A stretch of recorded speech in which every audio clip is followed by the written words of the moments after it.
Good morning once again, everyone. For today's welcome to Kapehan sa Davao Media Forum, hosted of course by the SMCD Davao and the Philippine Information Agency Davao Region. Would like to thank SMCD Davao for hosting today's Kapehan sa Davao Forum, and of course for the Krispy Kreme for the donuts and the coffee, and for our media friends for coming today.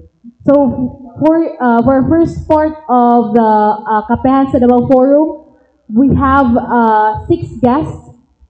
First, we have Sir Jerome Gumbao, the team leader of the Regional Juvenile Justice and Welfare Committee 11 from DSWD 11. We also have Rachel M. Guerrero, Social Welfare Officer 3 from Disaster Response and Management Division of DSWD. We also have Ma'am Angelique Panya, the Center Head of Regional Rehabilitation Center for Youth. We also have Sir Edgar Riquilme, the Center Head of the Angels Haven from DSWD 11, and we have Prepsi Ann Aline F. Paliado, the Social Welfare Officer 2 from Recovery and Reintegration Program of Traffic Persons. She also is the focal person. And we also have Nelriza B. Santa Maria, Social Welfare Officer 2 from DSWD 11, and for Home for Girls and Women.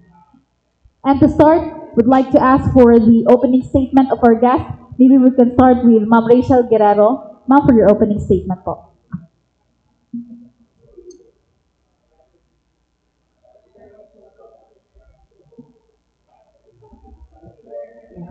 So, good morning everyone. I'm Rachel M. Guerrero from the Disaster Response Management Division. We would like to thank for giving us a time to share the importance of taking care of our children, not just during peace times, but also during emergency. So as we celebrate the National Children's Month, we will be here. We will be able to share some experiences, with regards to dealing with our children. Thank you. Second, we have Ma'am Angelique Panya, the Center Head of RRC1. Yes, good morning everyone. We thank you, for this opportunity that we are able to share with you. Our activities are CY in relation to the Children's Month celebration. Sir, for your opening statement po. Madayaw, this is Edgar Riquelme, the Center Head of Angels Heaven, Center for Children with Special Needs. It is located at Apocon, Tagum City. Mayong buntag sa tanan.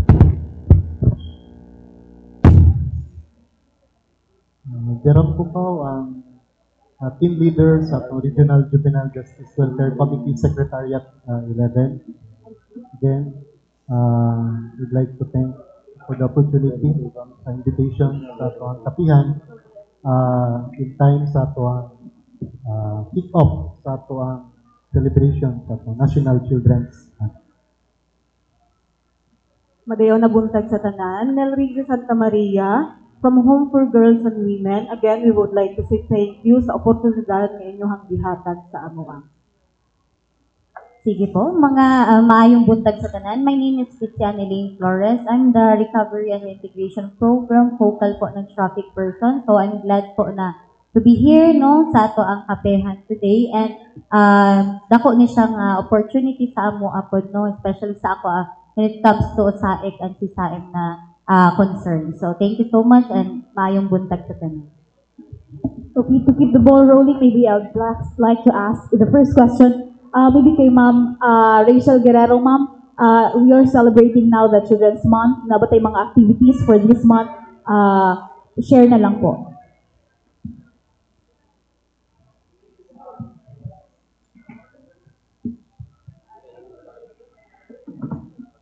Okay, so as we celebrate the Children's Month, we also have our ongoing sessions with the children who are affected by the recent earthquake in Davao Oriental. So we have child-friendly spaces This is a structured, a safe space for children wherein makahimo sila sa ilahang continuous na mga activities no, while staying in the tent cities and in the evacuation centers.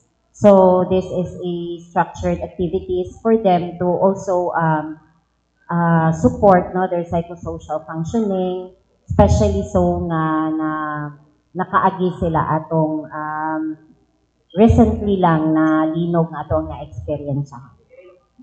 So for sa ato ang child-friendly space, pila na ba ka mga bata ang ato ang na-cater po so far?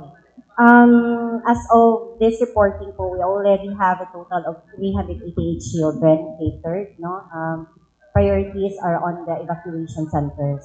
So these children also were able to attend sessions like storytelling, structured play, naput sila yung movie night, no, and other activities na ginapahigayon. And this is not just an activity of the SWD. We also have other NGOs who are doing as part of responding to the needs, especially those non-government organizations who are into child protection. Padayon until now, padayon bagyapon ng session or pila ka mga bulan or weeks ba nato gipagay ng ato ang Okay. So this will be based on the assessment.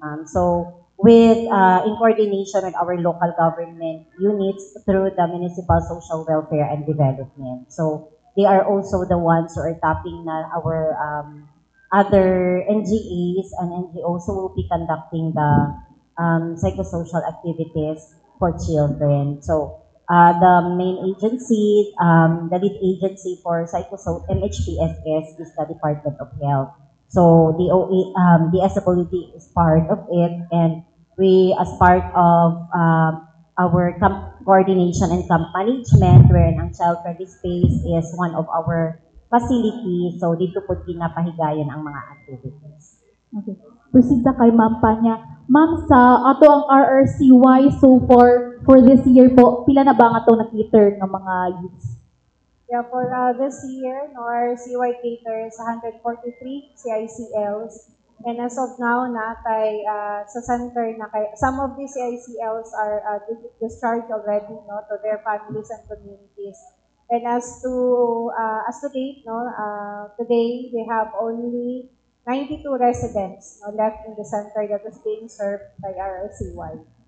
Ma'am, sa ba itong mga servisyo programs na ginahatag po sa center? We have various no, mga programs and services given by RCY. First hand is the psychological services, wherein our residents receive individual sessions or even group sessions related to their coping no, capacities. Because some of these are have experienced no, mga trauma, no, distress situation. So nag-undergo sila psychological no, sessions. And also we have these medical and dental no, services in our CY, wherein we have in-house nurses and doctors who really ensure no, their medical condition as well. And also the social services, wherein we have social workers who manage their cases, no, court-related cases. Kay sila tong isa ka instrumento na kung pwede na ba no, igawas ang bata or dili pa. And we also have these education no, services. Ato ang mga sa ICL while naadya sa center na continue gihapon ang ilang education. And currently we have 72 learners no, composed of elementary, high school, and junior high. And also we have this productivity no, nga section wherein we give trainings, no, skills trainings sa ato ang mga CICLs in partnership with TESDA and other government and NGOs. And also we have these home life services wherein our house parents give the 24-hour na care while naadin ang ato ang mga bata sa center. Ma'am, naka-mention ka ang education. Ma'am, ginapaunsa ba pagpadayon sa itong mga CICL sa ilang edukasyon o so far ba? Doon na nagbatay mga ni-graduate na so far? For this last year, ma'am, we have a 12 senior high nga nag-graduate na. And then, as of now, katunga natay ongoing nga 72, no, nga nagapadayon sa ilang pag-eskwela. And we adopt the multi-graded, no, nga system. And we partnered with sa MR, no, MR School. Silang ato ang partners para mapadayon jud ang education while nag-undergo sila rehabilitation program. Thank you, ma'am. Now let's proceed to Sir Edgar. Sir, can you give us just a little bit background unsa ang at unsa ning Angels Haven o unsa media ato mga serbisyo po nga ginahatag po? Angel 7, as what I have said before, is a center for children with special needs. This is the only center in Mindanao who caters this kind of children. As of today, we have 38 residents, and 18 of them are ambulatory, while the 20 are what we call the found, or yung mga death-bound. A majority of our residents are diagnosed cerebral palsy. Our services offered is more on palliative and medical. And we have also partnered with Agum National High School and Imelda Pilot Elementary School with their special education program, where we officially enrolled some of our ambulatory residents. Stay po ba yung atong mga gina-cater na children with special needs po or unsay requirements if ever gusto sila? Our residents are neglected, abandoned, and surrendered. Yung talagang walang mga parents, walang mga kamag-anak. Okay. Thank you, sir. Now let's proceed to Sir Jerome. Sir, you mentioned since we're celebrating this month, no, the Children's Month. Sa tuwang side, sir, naabot tayo mga activities na ipahigayon po in line with the celebration of Children's Month po. Yes. For this year, first time nag-integrate ta sa Kanan Programs and Services sa DSWD para isa na to atong mga activities. So kanina nag-kick off celebration ni kanina sa DSWD Field Office region. Nag-food parade ta, and then ay gamay na ceremonial nga program para to officially start ang atoang National Children's Month celebration. And then natay mga kasi full month ang ating celebration. And then we are natay mga activities. November 12, the Children's Summit, and then to be followed sa atuang culmination on the 28th of November sa atuang Film Fest Festival. Sa karon, sir, unsa pa ato ang padayon nga ginapaningkamutan po sa karon? Ginapaningkamutan nato sa among ahensya. Yan. So kasi sa Juvenile Justice Welfare Council, kami naman is a policy-making, monitoring agency. So, our task is to ensure na ma-implement ang atong Republic Act 9344, atong Juvenile Justice Welfare Act of 2006. It's 19 years na ato ang balaod. And then it was amended on 2013, Republic Act 10630. So, yun, ang ato ang ginamonitor nato, make it ensure na ma-implement ang ato ang balaod. Thank you, sir, kay Ma'am Nelviza Santa Maria. Ma'am, sa home and the women po, so far, pila na ka mga babae ang atong nakiter po so far? Good morning once again.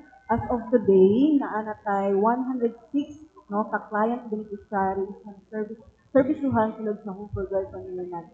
Then presently, naatay 63 na children and women na still at the center. Unsa pa ato ang mga ginahatag po nga mga services and programs sa atong? Same with the RRCY, naapoy mga serbisyo no ang ato ang Home for Girls and Women. intended jud sa ato ang mga client beneficiary. First, isa ka ato ang home life, no, home life services. Ang specific services na ginahatag ng home life is temporary parental care, no? Considering na ang mga bata nato sa center is wala na sila yung mga parents na nag-uban sa sulod.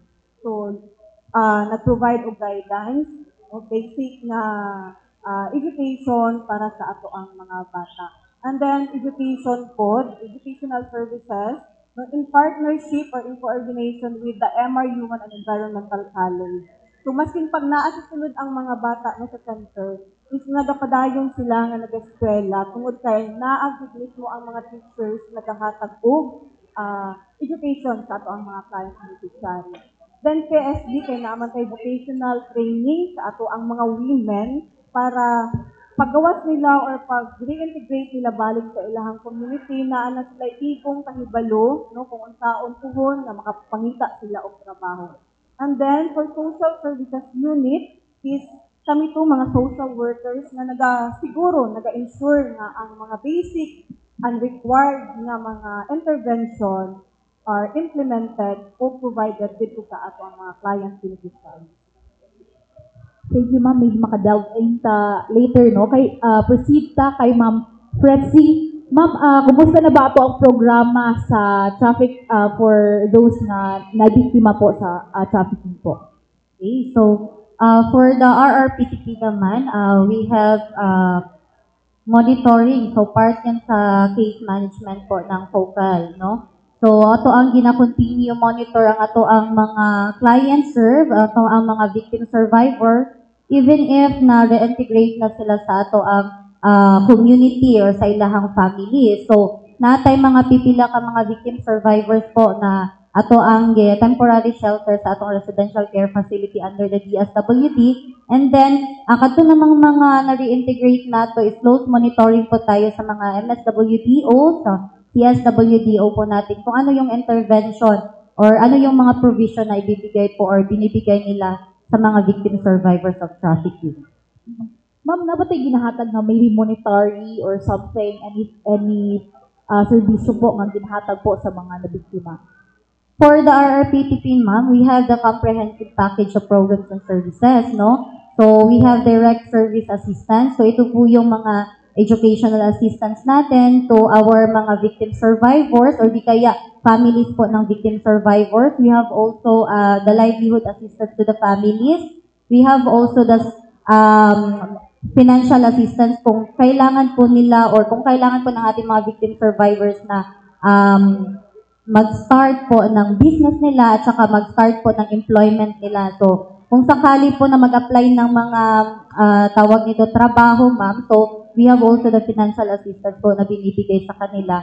Aside from that, we have also the skills training po na nakikipag-coordinate tayo to the other government agents po na nagbibigay po ng skills training to the families and the beneficiaries po. Yan po. Okay, thank you, Ma'am Fretzy. At this juncture, we'll now open questions for our media friends. Starting with Sir Mike Pasco. Good morning. Kay Ma'am Guerrero.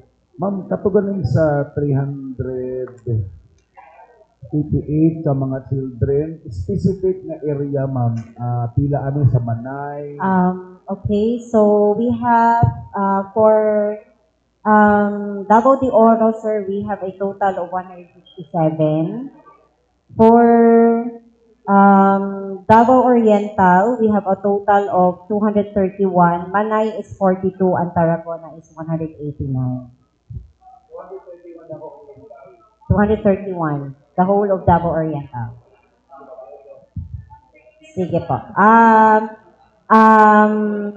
This 388 po, for Davao de Oro, we have 157. Then for Davao Oriental, we have 231. Specific for Manay, sir, we have 42. Tarragona, 189. Ma'am, kumusta ang mga bata, especially sa Manay? Dito man ang sentro sa 7.4 magnitude na linog. How are they? Based sir sa ato ang last na activity no with and in coordination pa sa ato ang local social welfare.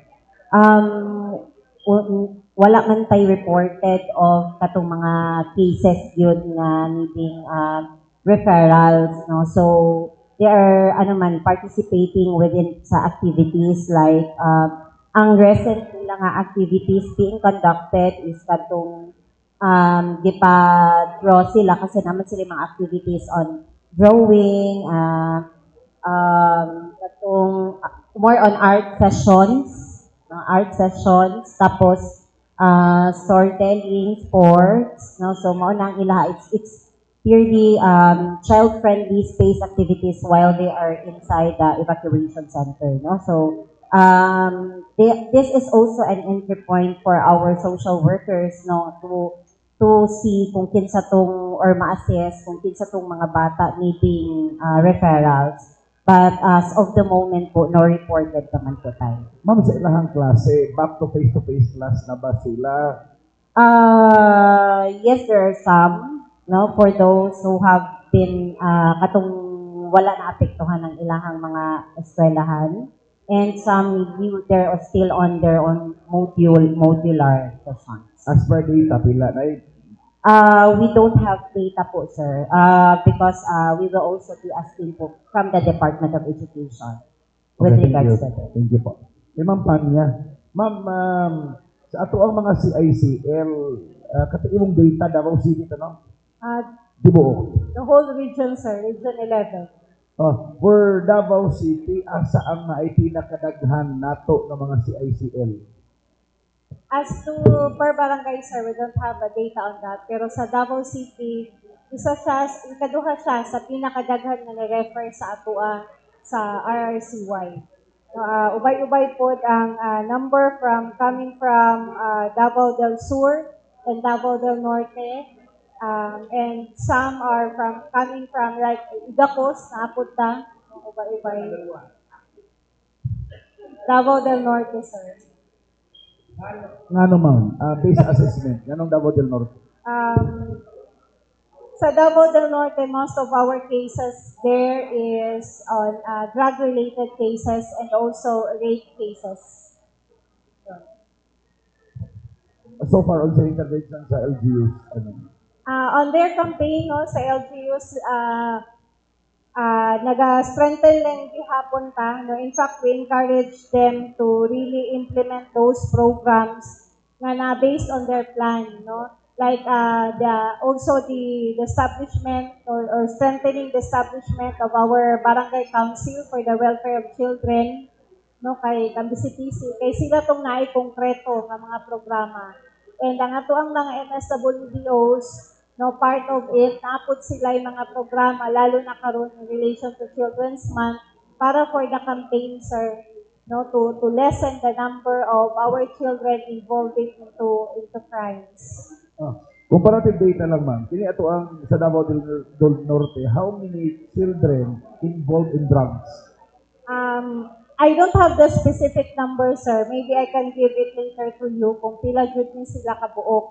No, pero based on our data, second ang drug cases and then first is rape cases jud, sir. Natay I think 67% of our cases, sir, is related to rape cases, ng mga acts of lasciviousness. Teka, parang na lang mga clarification lang. Yes. Ang bata involved drug suspect siya. Yes, sir. Sila tong mga perpetrators sa rape cases. Sagad ba sa kaso o man nahilabtan yun ang victim? Based po, sir, no, so during our interviews with the children, naay uban nga nahilabtan, naay uban nga suspected pa lang. And kung suspected pa lang, naay mga ginapang established, no, nga mga, evidences, kay these are court-related. Meaning, all of our CICLs referred to RRCY are being referred to us by courts. So, tanan sila na ay court order bago sila makomit diha sa RRCY. Mag-range of edad ma'am sa mga involved? Ang pinakabata na involved na mo for rape cases alone is 14 years old. and supposed to be based sa law, supposed to be na siya sa community, no, for the diversion, but the judges, no, opted to refer the child diha sa RRCY. Hence, the child undergo, no, intensive rehabilitation, no, programs, and grabe po ang intervention na gihatag sa RRCY sa ilaha. Ang data nato 2025 lang ni. Yes, sir. 2025. Comparative sa 2024, increasing ba ang drug o Yes, drug sir. rate? Based on our data, increasing a number of CICLs or children involved in in conflict with the law. Maybe I can give it to you later, sir, as to the percentage, no? Ay, para makuan ko na to ang tinood na number. Asa ma-attribute last na? Asa ma-attribute ang factor kung ano nagkataas ang mga CICL na to involved in rape and drugs? Again, Asa na to ma-attribute ang factor na nagkataas? kuan, grabe dyan sa community, no, exposure, lalo na ni sa online nato, sir, sa mga rape cases lang na based on our record, most of the influence are coming from our online platforms and influence sa mga kabataan, and also just coming from a dysfunctional family, no, nga nawala jud tong supposed to be na maoy mo hatag, no, o pagtagad para sa paninahanglan sa mga bata wherein ang mga ginikanan since dysfunctional ang family dito nag-start, no, nga ang mga bata mag-find comfort dito sa ilang mga barkada, no, sa gawas, no, so kana ang mas daghan ni karon nga mga cases. Okay, thank you. Kay Sir Gumbaw. Sir, asa nga provision sa juvenile justice ang medyo challenging sa part sa DSWD? And kailangan siya og seryoso nga intervention sa government. Balikan ako itong imuhang niya kay Mami, dugang natin. Unsay intervention sa atong mga LGUs. Sa atong balaod sa 9344, kailangan dapat atong LGUs adunay mga comprehensive local juvenile intervention programs. So, kani mungkod ang ato ang gusto maplastar sa atong mga LGUs. Ni ang isa sa among tahas sa atong secretariat nga ginatabangan nato nga maka-prepare o maaprubahan ang mga tagsa-tagsa ka mga comprehensive local. When I mean local, gikan sa munisipyo, hantod sa barangay. So, dapat in-place na ilang mga comprehensive local juvenile intervention program. Kay more on prevention pa dito. So, dirita na isa na to ni gaps na kailangan pa ang atuang mga LGUs, especially ato mga barangays na maaprubahan o mapasa ang ilang mga tagsa-tagsa ng mga comprehensive local juvenile intervention programs. So, kung dito na maplastar mo na ito para ng sistema, prevention, intervention, diversion, reintegration, aftercare. So, dapat na dito masulod sa ilang mga programa. Sir, Jerome, sa Davao del Norte, so far, kumusta ang mga local juvenile intervention program nato? Asa nga syudad o munisipalidad sa Davao del Norte ang maingon ninyo nga klaro ang program o unsa nga mga municipality ang kinahanglan gyud pa? Wala pa tayo nakakuan sa update katong ang uban LGUs nato, siguro by karon nga panahon basta na-aprobahan nato wa pa may update po sa uban LGUs, pero for Davao del Norte kadaghanan sa tong LGUs approved na po ang ilang mga comprehensive local juvenile intervention programs. Thank you. Kay kuan ko kay Sir Edgar. Sir, aside si cerebral palsy, unsa pay laing cases, sir, ang tapos unsa ang specific intervention na ginahatag? Is it medical, financial assistance. Aside sa cerebral palsy, sir, na kay mga Down syndrome, natay children with autism, natay hydrocephaly, then natay deaf and mute, natay visually impaired. So, ang isa sa mga intervention nga ginahatag nato, natay tie-up or we have coordination with the San Pedro College na sila nagabutang sila o enter sa ilahang physical therapy. So ang ato ang mga bata karon nag-undergo sila og physical therapy. Then naapod tay occupational therapy nga ginahatag sa ato ang mga partner agency. So kana sila sir, naapod tay isa ka case na rare kaayo kanang ginatawag nato osteogenesis imperfecta na undergo siya og chemotherapy.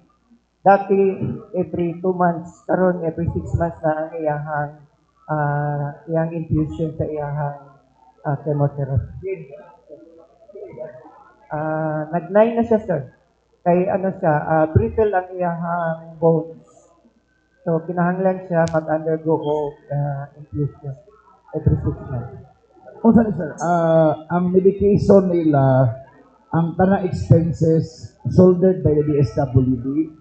Yes, sir. Pero natay mga partner sa mga NGO na sila ang nag-provide sa medicine. Okay. Asang Angels Haven sir na, asang mo adto sir, katong mga wala pa na-inform. Naani siya located, sir, sa Purok 1B, Ayala, Barangay Apukon, Tagum. Pinalang siya sa likod sa New City Hall sa Tagum City. Apukon, Tagum, ubang lugar, Davao City.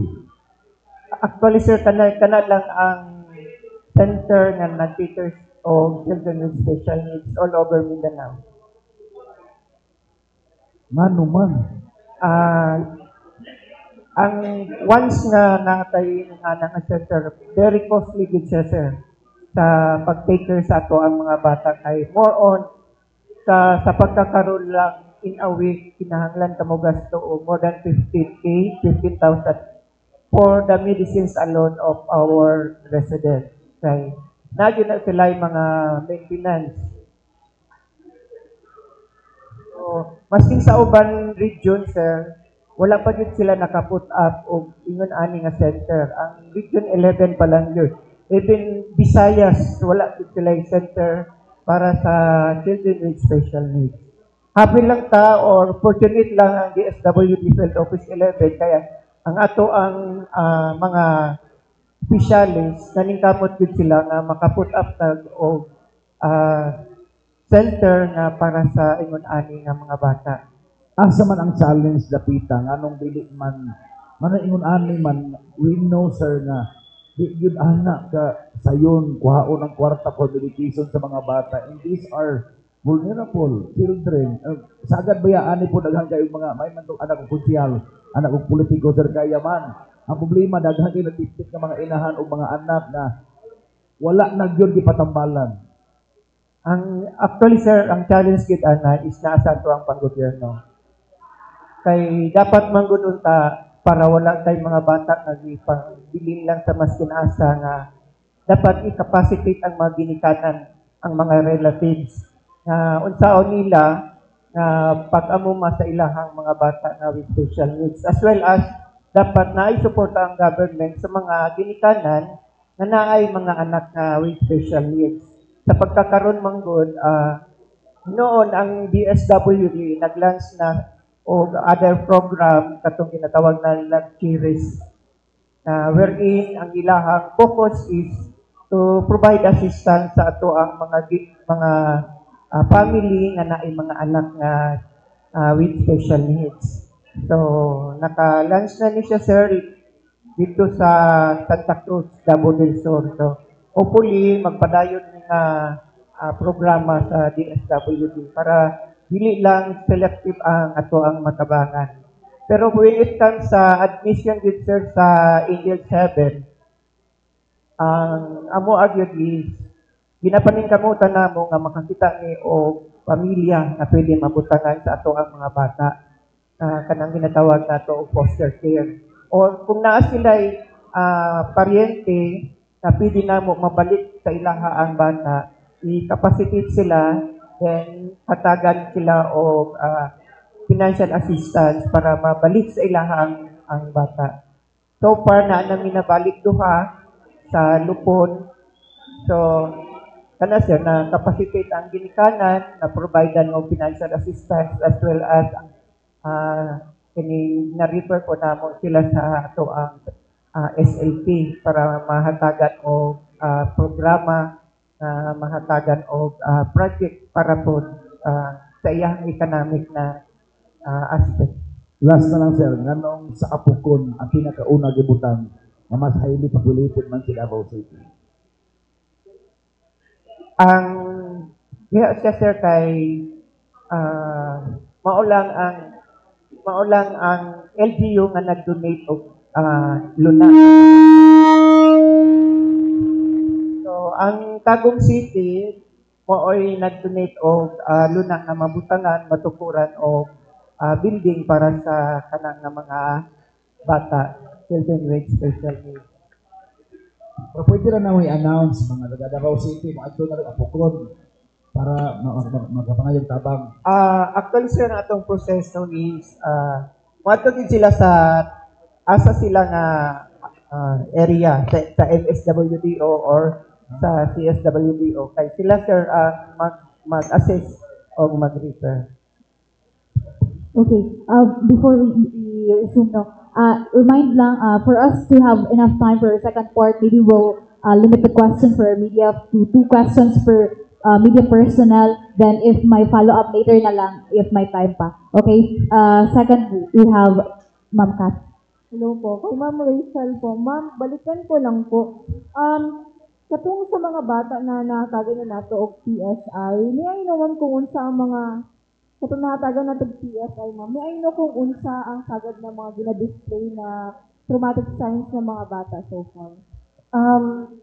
So far, ma'am, sa mga naga-conduct na mga social workers nato na during the activity, wala man sila nakita ng kanang signs of kanang hysterical ang bata. Though naay katong na sila yung mga activities like ipa-drawing sila sa ilahang previous itsura sa balay o karon ng balay nila, normal no katong maghilak no, but after that they go back naman po sa sa ilang activities. So as I have mentioned kanina no, this is a process no for us to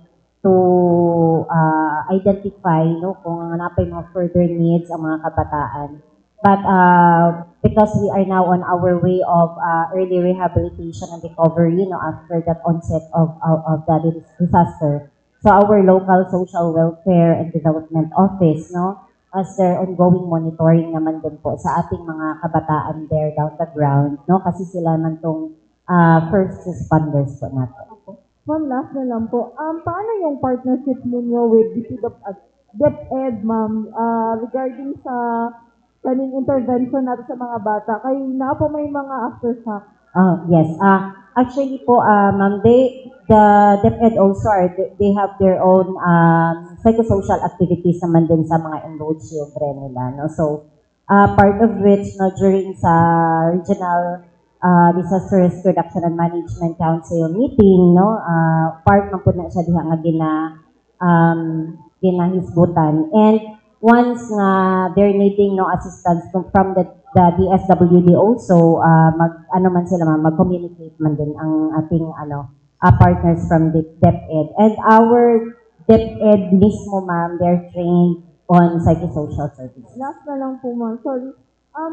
Doon sa data you presented, ma'am, Tarragona has higher number of children. Yes, na ma'am. nag-PSI sa Manay. What happened? Participated, ma'am. They have participated po. Thank you po. Okay, ma'am. Ma'am, hello po. Ma'am, may I know lang po kung under your monitoring sa kumusta ang USAID sa Davao Region, abay pagbago since I know na mas gusto kusog ang katong interagency task force on SIS. Sige. So, for that question, ma'am, taas ang ato ang USAID cases karon. We're in fact po, sa Davao Region, we have new cases po, 15, no, na children or individuals. And then, we have also catered po ng mga old clients natin na 10 po. So, a total of 25 po lahat ng individuals natin na victim survivors of USAID and CISAIM po. In Davao Region yan, ma'am. Yes po. Anong factor nito, ma'am? Bakit meron tayong bagong 15? And saka, asa nga area, ma'am? Sige. Maybe ang factor nga ng daghan is because yun nga strengthened yung collaboration natin with the interagency committee, no, or council against trafficking. So mas daghan ang ato ang mga cases or mga referral na na-receive po ng field offices. And then with regards naman po sa factors po. Yun nga po, the usual po na victim survivors natin, ma'am. Ang mga perpetrators kasi nito, ma'am, is the families, no, within the family members. So, meron tayong cases po, no, in Davao Oriental na talagang both parents yung perpetrator po ng mga bata, no. So, usually po yung na-rescue natin during rescue operation, magkakakilala lang or within the family members lang po yung mga victim survivors natin. So, yung location niyo, asa concentrated atong mga USAID cases na rin?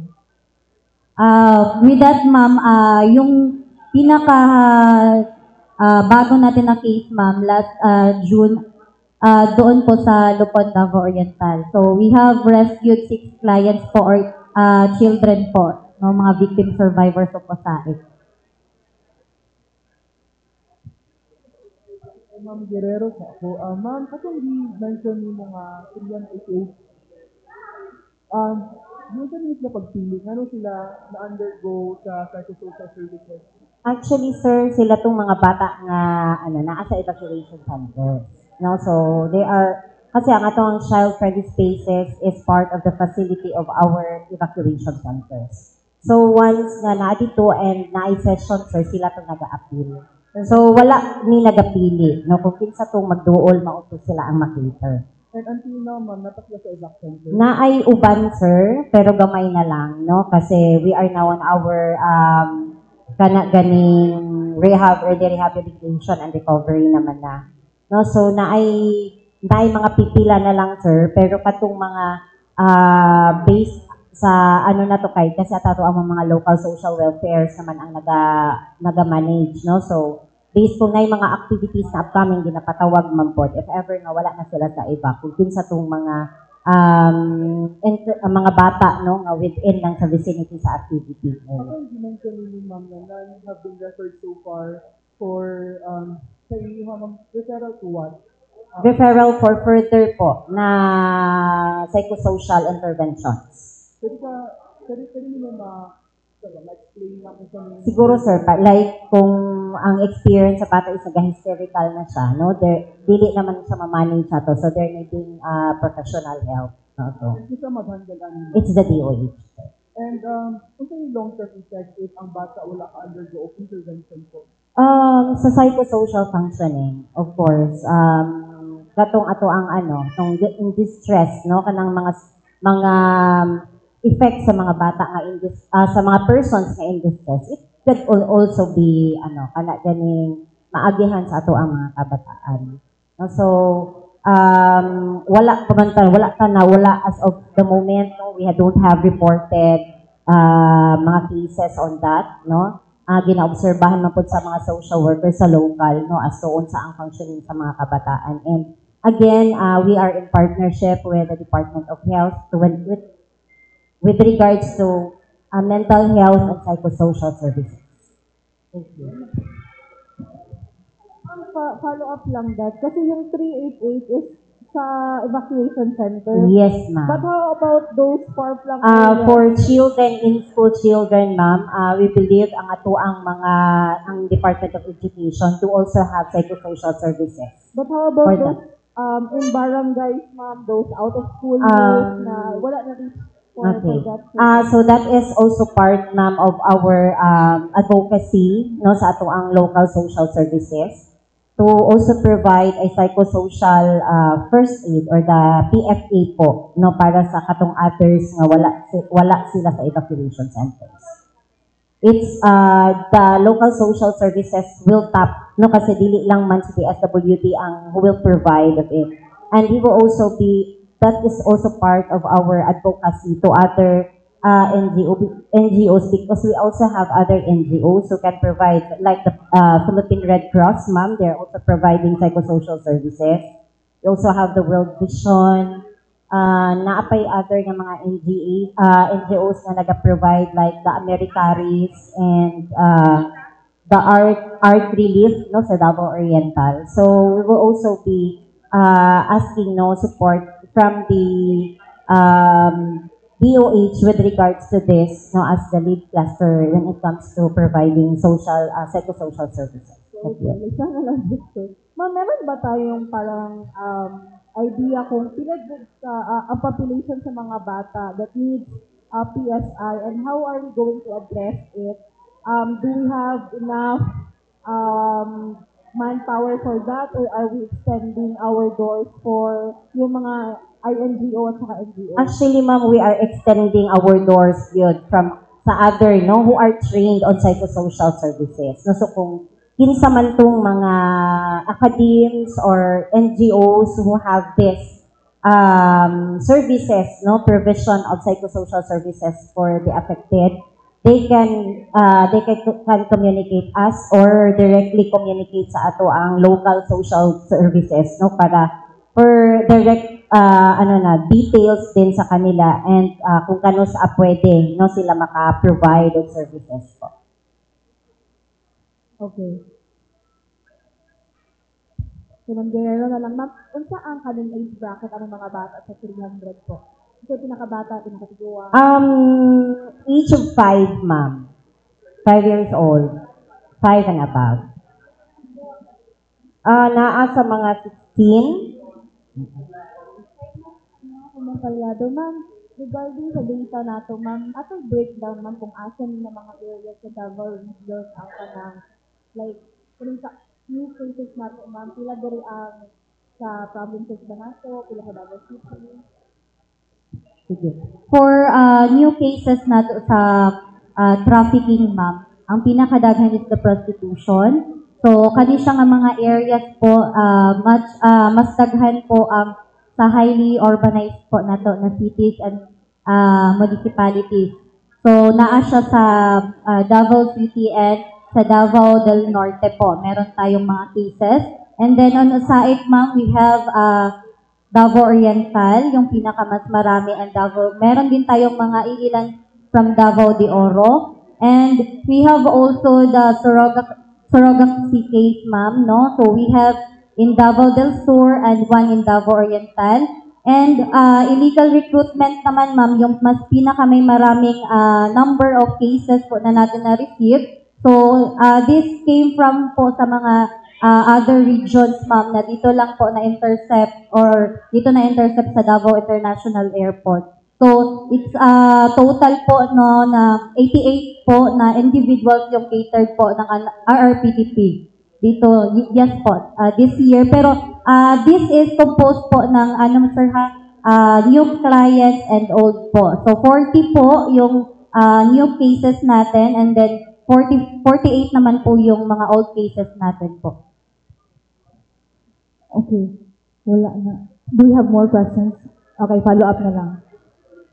Ano po, when you said na old cases, this year lang ihapon iba't existing? Yes po. So, itong mga old cases natin, considering po na na-reintegrate na sila sa kanilang mga provinces, still the RRPDP po, continue po yung pag-monitor natin doon sa mga cases po natin, sa mga individuals na dili yun sila ma-revictimize, no, o balik. And then, we also provided po ng mga services po doon sa kanila. So, the same po sa mga clients na kung ano po yung mga services provided po natin sa mga new clients.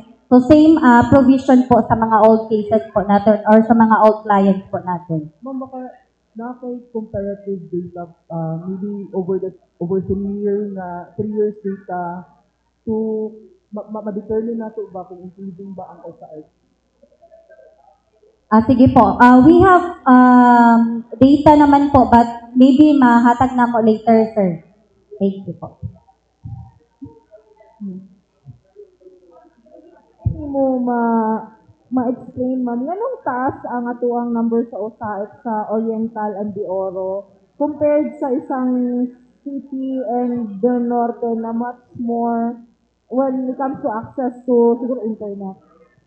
Maybe because po of the interagency na natin, ma'am, referrals. Kasi itong mga itong mga new cases natin ng OSAIC, referral ito ng MFU, no, the Mindanao I'm not sure sa Mindanao, basta unit ito po na based sa Zamboanga. So sila yung nagatanaw, nag-check, nag-monitor kung unsa tong mga cases naton OSAIC. So the usual kasi, ma'am, sila ang mga referring party po. So, ang ginakandak or the usual na ginakandak is mga OSAIC cases nato in Davao Region. The usual din po na mga location is Davao Oriental and Davao De Oro po. And what is that Davao City and Davao Oriental is the prostitution hotbed?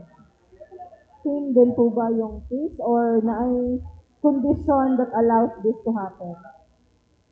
Siguro, ma'am, because yun nga yung sinabi ko kanina, the usual kasi na referral or nabibigay sa DSWD is yung mga OSAIC cases from MSU na referral. So, yung sa prostitution kasi kung dito tayo sa Davao City, so yun nga, mataas ang cases natin in prostitution. Pero as to the OSAIC cases, ma'am, wala tayong reported cases pa kasi sa OSAIC dito sa Davao.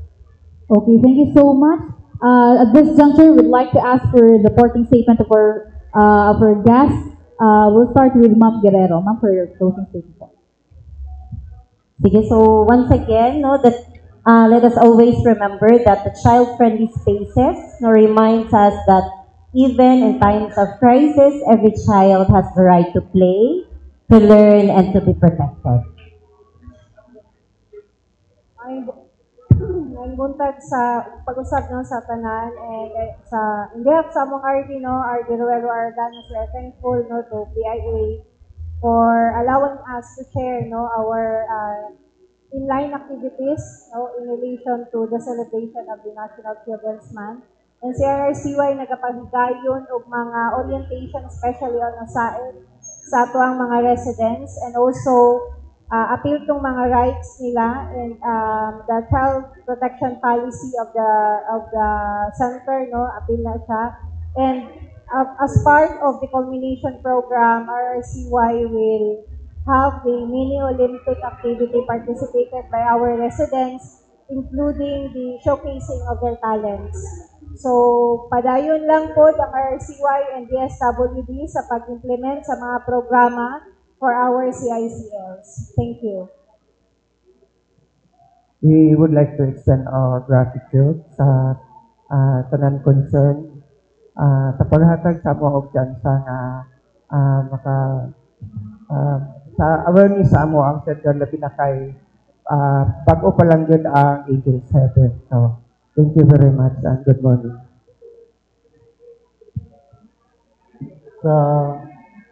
Juvenile Justice Welfare Council, every 4th week of November, that we are also celebrating the Juvenile Justice and Welfare Consciousness Week.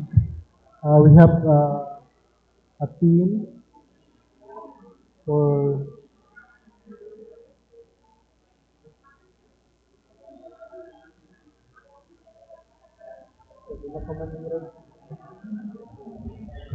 Thank you, sir. For the Home for Girls and Women, daghang salamat sa makausap.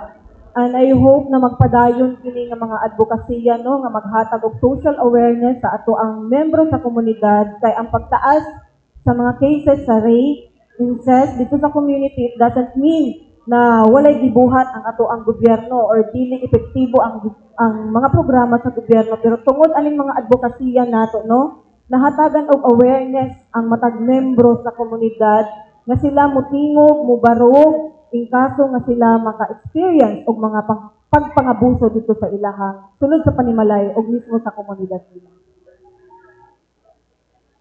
So for our PTP naman, so I would like to take this opportunity po na sa atong mga kabataan, no, sa ato ang youth, children, no, kung naay mga susama nga ingon ani nga pang-abuso online or offline man, do not hesitate po na mo contact sa DSWD kay ana si RRPTP and also sa ato ang mga local counterpart mo sa LSWDO, no, nga mo report og sa ato ang mga kapulisan, no, nga mag-report gyud dili mahadlok, no, o dili magpadala sa mga threaten nga ginabuhat sa ato ang mga perpetrator. So again po, daghang salamat sa PIA sa ato ang sakapihan. Thank you.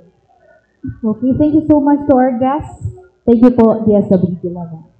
So welcome once again to the part 2 of the Kapehan Sedabao Media Forum.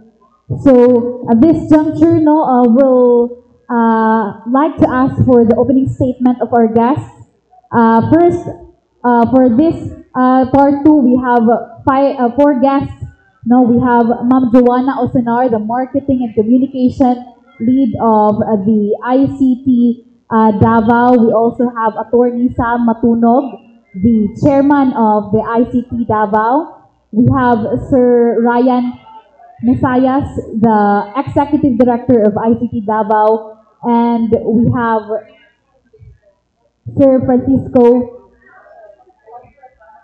the founder of ManPro from ICT Davao. So, first, we'd like to ask for the opening statement, ma'am, for your opening statement po. Okay. Good morning, everyone. Madayaw Davao, thank you so much, no, for having us. Thank you so much, ma'am, for accommodating us. So, I am Joanna from ICT Davao. I am their Marketing and Communication Lead. So, we are here to share with you our upcoming event that's coming November 22, 23, and also November 25. So it's AA Hackathon and AI Frontier Conference. Okay, sir, for your opening statement. Good morning, I'm Sam Matunog. I'm the chairperson of ICT Davao. Suki na sa atong Davao Press Club. We've been doing this event on an annual basis. And this year, 2025, we are doing 2 events relating to AI, and we will explain to you later. And I'm very glad to be given the opportunity to promote this event this morning. Sir Ryan.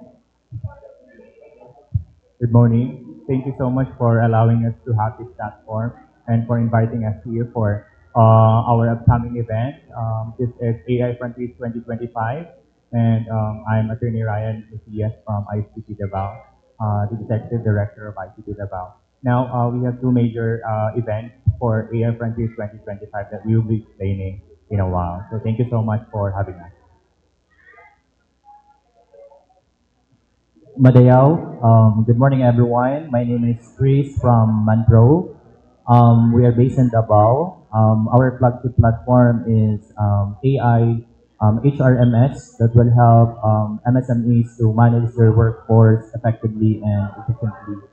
So later we will be discussing our upcoming event this coming November 22, 23, and 25, which is the AI Frontiers that can help businesses, government institutions to scale up and of course to adopt AI in their processes and operations. Thank you so much. Okay, thank you. To start, ma'am, you've mentioned your 2 big events for this month. Can you give us a background about it po and unsa ni siyang mga events? So ICT Davao mission for this event is to gather and bring together innovators, builders, and visionaries to explore how artificial intelligence, no, can shape and empower people and industries. Yeah, if I may add to that, these 2 major events, this is part of the broader AI Frontiers 2025. The first one is the AI Hackathon, MSME edition. Yes, this will be on November 22 and 23. It's a 2-day hackathon where there will be teams from the academe, from young professionals and our developers who will be joining us with providing for AI solutions to our MSMEs with the current problems or to just provide solutions to have a smarter MSME and also for business growth. And for the second event, we have the AI Frontiers Conference, and this will be happening on November 25.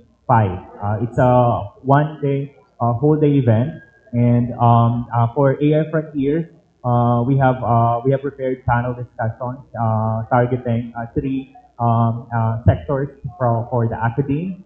We also have for the government and of course from our business community. Okay. To attorney, sir, yung DICT po, nag-conduct na sila ng like IEC for proper AI use. Sir, in ICT po, nabata yung anak po ng mga inisyatibo. Just to clarify, you mean the ICT? Yeah, I do believe that the ICT also is doing their AI initiative, but for and that's why they will be part of the event. In the conference, we have allotted for them a panel discussion where our regional directors from different line agencies, not only from the ICT, but also from DOST and DTI, who have mandates as well in supporting AI initiatives. And I think for the conference, that will be a good platform for these key line agencies to talk about AI, not just in terms of regulation, not just in terms of policy, but maybe on how the business sectors can adopt into it and also use or transform their businesses using AI. Okay. To Sir Christopher, Sir, ano po yung mga preparations natin and how can our MSMEs benefit, the Buenos specifically benefit po sa ating activities? Yeah, thank you for that question. Basically, the first thing that we need to do is to have awareness for MSMEs to, of course, be aware of the technology that we have here in the city, and of course, the advantage of using an AI in their business to scale up, to save money, to save time, and just like with us, human resource management system. So this will help businesses to focus on scaling up. Based on research, if you do manual in your operation, it will cost you 1,000 to 1,100 pesos if you do manual. And if you transition to automation and AI, basically you can save that money. And you can focus on what really matters, which is to provide more engagement and empowerment to your people. So not just to the HR, but in all industry. For MSME, it is very important to adopt AI because young professionals right now, our students, fresh graduate, they are using AI. So it is very important as well, once you welcome this kind of graduates and professionals in your business, they are knowledgeable about AI. And as a business owner, as a leader, you should knowledgeable AI as well. So that's it. Thank you. For attorney, what will be the highlight for these activities po, especially on the ethical side, on proper AI usage? Among the highlights of the hackathon part, so 2 days ng hackathon, those who will be participating in the hackathon will be able to present their proposed solutions to real-world problems facing our MSMEs.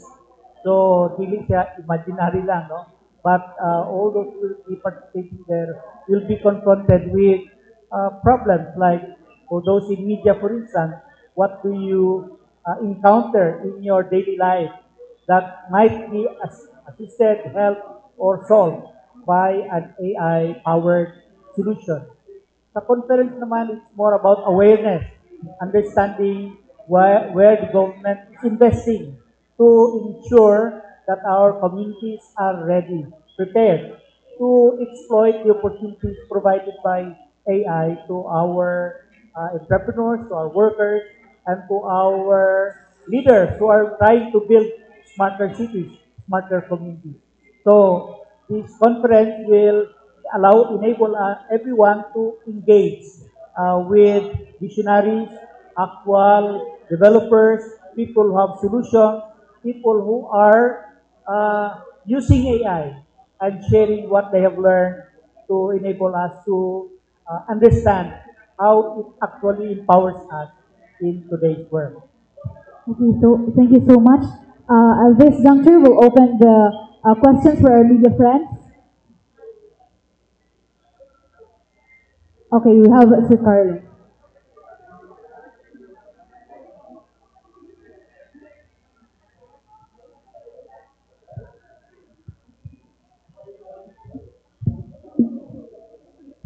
Good morning to our guests.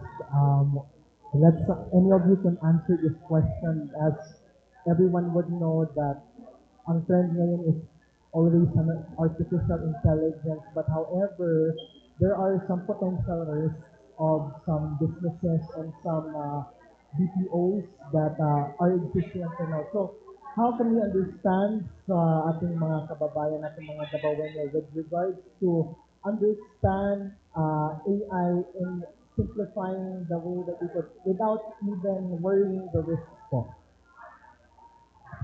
Try to answer that. Last week we just had a meeting with them, with people, HR, parang officers of the different business process outsourcing companies here in Davao, which is predicted to be impacted adversely by the increasing utilization of AI tools in the way they generate leads, operate their business, no? And I understand that they're not afraid. At least there will be jobs that will be impacted, but they are also preparing people to learn new AI-enabled skills, no? So to move up to the next level.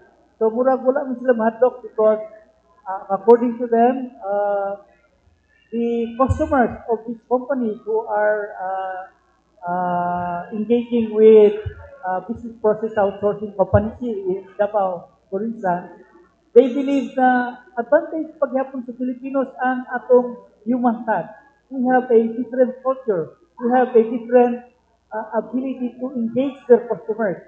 Lahi daw ang mga Pilipino kaysa other nationalities. So that's one. The other one is our ability to adapt, our ability to reskill and upskill ourselves. So they are not, parang we ask them, and they are not at all, they're confident. Pero wala man sila mahadlok. Even all this adverse information about us losing thousands of jobs because of artificial intelligence. Follow up lang din, for the benefit of our media friends din, for time management, any of you also can answer to follow up this question. Although AI sometimes really consistent sa datos or anything na ma-miscalculate minsan, but of course, I don't want to spill the tea, but what are the expectations din naman for those participants that will understand with the adaptation and also correct na datos without the specifying many technical things na dapat nila malaman? I think, I may answer your question. For the conference, a participant will be expecting AI use cases. So these are not AI platforms that provide for hallucination or whatever. But these are AI solutions that have been currently used by businesses, and that's why we bring it up to the conference to invite more businesses to use it, since there are already use cases of successful AI adoption, not just in one industry, but a couple of industries who are really into AI adoption already. So I hope we can use that conference, and I hope that the participants or the business community can join us. And parang it's like we're trying to also build the trust level of adopting AI. So during the conference, we'll address key issues also of the risk of using AI. So of course, we have their cybersecurity risk. We also have private privacy issues on AI. But that's why we will have this conference.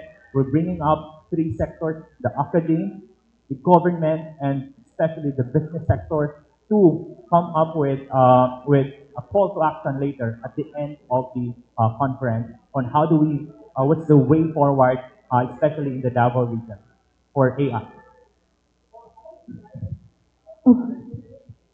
Kay anybody. So though AI, the use of AI tools can really benefit some of the industries, sir, but there are also would say that the use of AI would somehow reduce the manpower of certain industries. May we know, attorney or anybody po, what are the disadvantages and advantages of this AI tools, or sir, if there are? Maybe let's start with media. No, I'm curious that you are using generative AI, no, to help you generate, prepare your material.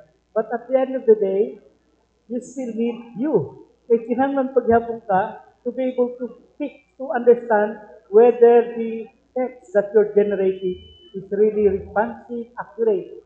So I think that is the message that we would like to share. At the end of the day, at this point in time, we still need people like you to determine whether what AI is sharing to you in response to your query is really what you need, what is accurate, what is responsible, and what is required by your audience. In the same manner, there are two things, two use cases that we would like to showcase during the conference. One is a kagawad, no? A legislator who is using AI to automate the preparation of his ordinance, proposed ordinances. You know, it takes so much time to develop yung mga ordinances. You'd like to help people in need, and then you want to develop and propose an ordinance so that the city can allocate funds for this particular need. No? So karon mas dali daw because he has developed his own tool to create an ordinance na murag ready na for presentation. Dili itong ihatag pa rin mo sa ibang staff to be able to refine. But still, that's one. The other one is we have a developer in Turil, a very young graduate, student, who has developed a tool for lawyers. Can you imagine that? I've been in the practice for the last 45 years. Si Ryan has just started his practice. But we've been talking about this, and here is a young student in Turil who has developed a tool for us. So can you imagine the quality of the talent that we have in Davao? And of course, there are challenges, there are problems along the way, but we hope that when the visionaries, when the developers, and when the users will be able to gather in this conference and during the hackathon, we can share our views and maybe help each other how to navigate these wild opportunities opened up because of AI. I would like to add to that. For example, an organization will be has an impact when it comes to the implementation of the AI, and there are a lot of employees maybe their job will not be available anymore, especially if it's clerical and veterinary. That is why we have this kind of event to make some awareness to business owners, leaders, to create a risk management who are those employees. Of course, before you transition to AI, you need to evaluate what are those jobs and create a plan in order for them to upskill and learn AI so that they will be relevant in the organization. And for professionals, let's say you are working in an organization, you need to reevaluate your job. If you need to upskill, then that's the purpose of AI. You use AI to upskill and for you to be retained in that organization. So there is always a risk, and this change, we cannot stop this one. All we need to do is to adapt. So that's it. Attorney, asa na ang Davao Region when it comes to, of course, maximizing AI as a tool, and at the same time, are, for example, MSMEs in Davao region, AI ready for now, and at siguro other remaining sectors are really ready to maximize AI to, of course, innovate and to for progress of Davao. I like that question because those are the questions that we would like to ask during the conference, and we hope that if you, we really invite also the media to join us because we hope you raise the questions and we will be enlightened. But I believe that based on the indices so far, it appears that Davao is one of the areas where there is so much adoption of AI in their workflow. So we'd like to understand why people are adapting, and we hope the conference can give us the answers to your question. We ask the same question also. Sir, ilang participants po yung kino-foresee natin na a-attend ng event po? Yes, for the on-site, we are expecting 100. This is by invitation only. Although we have opened a portion of it to the general public, but we want to we are expecting business owners, CEOs, top executives to be there. That's why it's just limited to 100. Okay, but we are also offering it online for those who would like to join. And for the online, we are expecting around 300 to 500 participants. Kumusta po yung preparations natin since malapit na yung ating event, Ma'am Joanna? So for our preparations right now, no, nag-focus na kami sa pag-invite no ng mga participants. So please follow our Facebook page because andun no makikita niyo po yung registration link natin and also the QR codes. So right now no sa natin sa November 22 and 23 na IA hackathon. This will held sa ating Grand Mensing, and also ang ating AI Frontiers Conference will be at Dusi Sani. So that's November 25. Sir, sa ethical side, sir, do we have like may law na ba or ordinance na na-craft on the limitation on sa pag-use ng AI so far? For the ordinance, wala pa. But in the for a law, there are proposed bills in the Congress right now, and also in different agencies as well. They have AI initiatives in DTI. The USA is also has also their own AI initiative, as well as the DICT on Philippine National AI. But these are still initiatives, and I think we are still awaiting for a law that eventually that will be passed later on, regulating. If not regulating, would say provide a framework on the use of AI. Ano po yung dapat i-expect natin after ng event na ito po? This is just our initial event for AI. We hope that this will be the launching pad of more AI conferences and summits in 2026. Of course, at the end of 2026, November, we will be holding the biennial, once every 2 years, Innovation Summit. So we hope that this will be a continuous effort to really promote and making people aware of what AI is all about and what can we do about it and what should we guard against it in our daily life. Okay, any more questions from media? Okay. So this juncture, I would like to ask for the closing statement, the parting statement for our guests. Maybe reiterate lang natin yung event natin and any reminders po sa ating Dabawenyas. We'll start with Ma'am Joanna Esinor.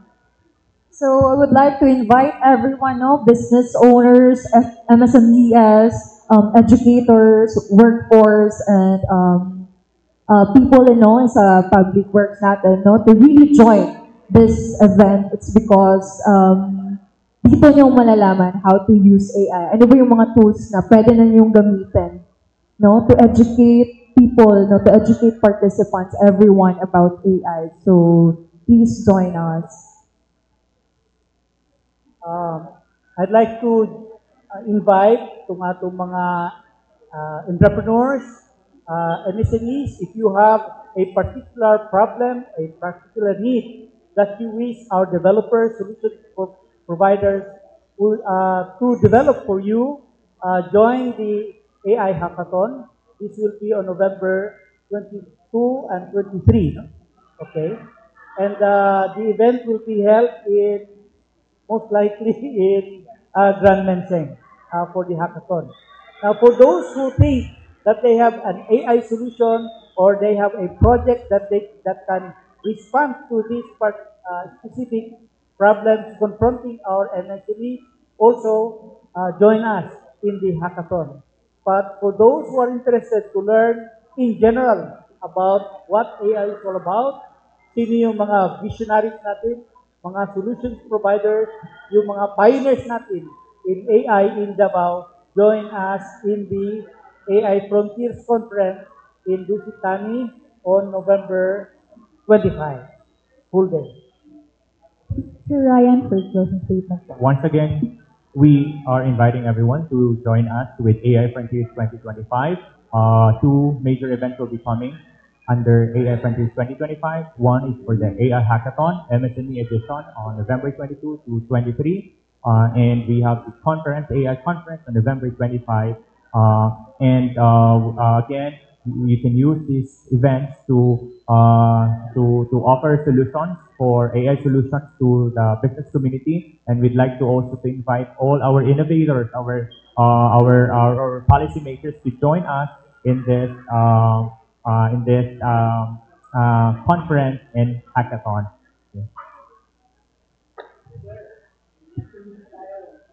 Hello everyone, once again, we would like to invite you for the upcoming events.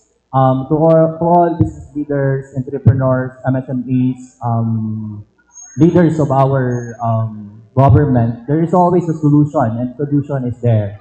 The only challenge is the transformation. So during the event, we will be discussing on how you transform your business from your traditional way of doing into the AI-driven for you to scale up and improve and focus on what really matters, of course, the growth of your business. Thank you so much. Thank you so much once again for our guests, for our media friends for coming. Have a great day ahead.